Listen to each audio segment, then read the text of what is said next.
What up guys, it's Adrian from YouMotorcycle. I'm going to try and make this quick because the sun is going down on me. Today we're going to do an oil change on a Yamaha XSR900, exactly how it says in the service manual, because I've seen a lot of other videos on YouTube showing you how to do an oil change, and they kind of do the redneck engineering approach. We're going to do it as per service manual right now. Alright, so hopefully you guys can see what's going on here. Basically, I have a copy of the Yamaha factory service manual that shows you step by step how to do the oil change on this bike right here. That's the Yamaha XSR. So the first thing it says to do is to start the engine. So warm it up, let it warm up for several minutes, and then turn it off.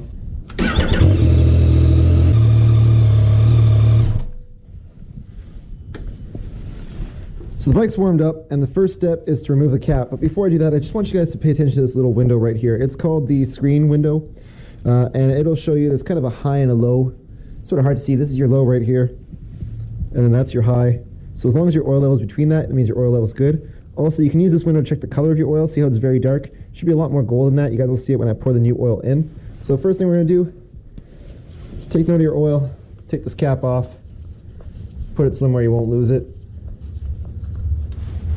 Cap comes off. That's where you're going to fill the clean oil in. It says 2,400 milliliters on there, but it's actually 27 if you're going to replace the filter, so we'll get into that later. Engine oil cap off, drain bolt off, and the gasket too. So it's going to take a 17 mil. So careful here because your exhaust pipes are going to be hot. You don't want to burn your hands.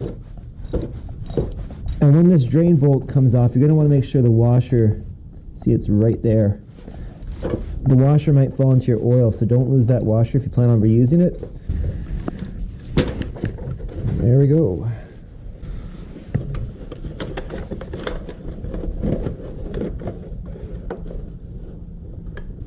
And if you happen to have a magnetic screwdriver, you can just, there you go. There's your washer. And that right there is the hidden treasure I've been waiting for. That's the oil drain plug it fell in before. So we've removed the oil drain cap, we've removed the drain bolt, we've removed the little gasket. It says now is your time to remove the oil filter. Right here, it's a KN2041, but and that's coming off nice and easy.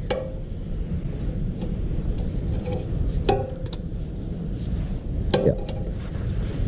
So once you got it loose, you can just hand undo it. Watch you don't burn your hands on either the oil on one side or the hot exhaust pipes on the other.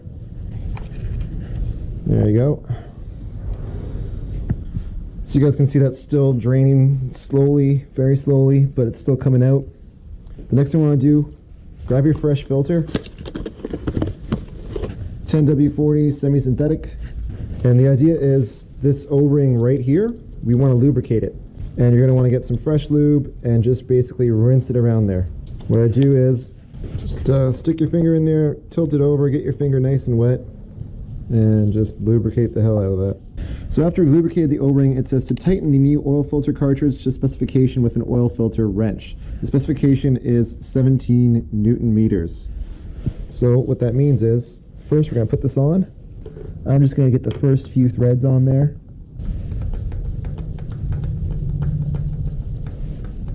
Okay. To get to 17 Newton meters, you're going to need what's called a torque wrench.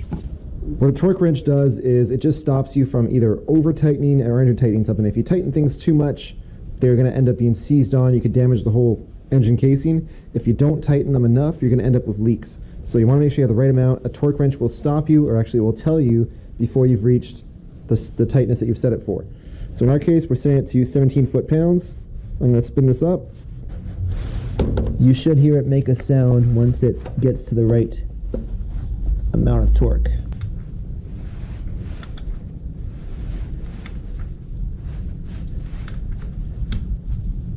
So that click you just heard, that means we're there. That tells you you've reached whatever you set it to.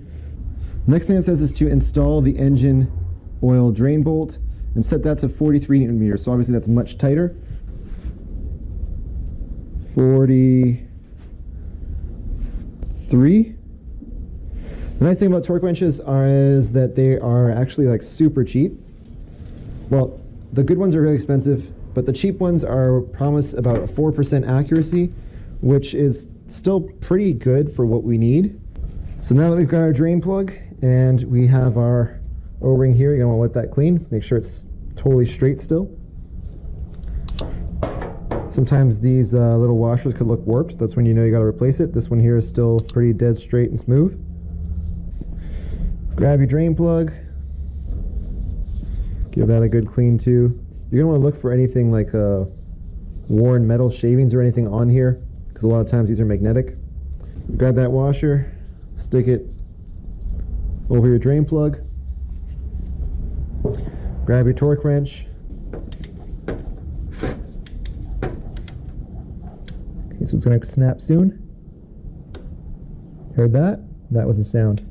Next step is just fill the crankcase with the specified amount of oil. So if you changed the oil but not the filter, you're gonna put 2.4 liters. If you change the filter as well, you're gonna put 2.7 liters.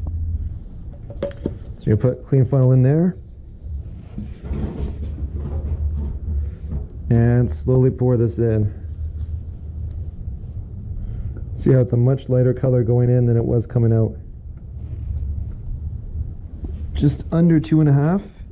And if you look here, it's starting to come up, the oil level. But that's because right now it looks like it's too high, but that's because it hasn't actually gone into the oil filter yet. See how it all goes away?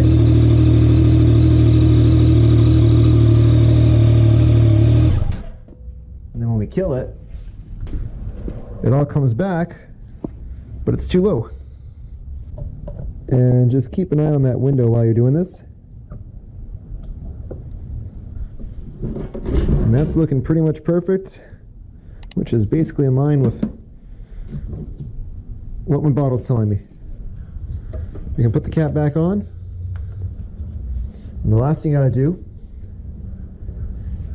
is don't forget to hit that like and subscribe button. If you appreciated the video, helps me grow my channel, which helps me make more videos to share with you guys, to teach you guys other stuff that you can do on Yamaha, on your 900s. So that's it for me, guys. Last things you want to do is just take the bike out for a run, make sure it runs good. I'm gonna take this bike down, I'm gonna take it for a little ride. Links to everything that I use is gonna be in the description box down below, so you guys can grab that stuff if you need it. Always clean up your workspace. Always make sure that when you're doing an oil change, you're doing it with your bike right up. And that was easy, only took a couple minutes. Now you can go out for a ride.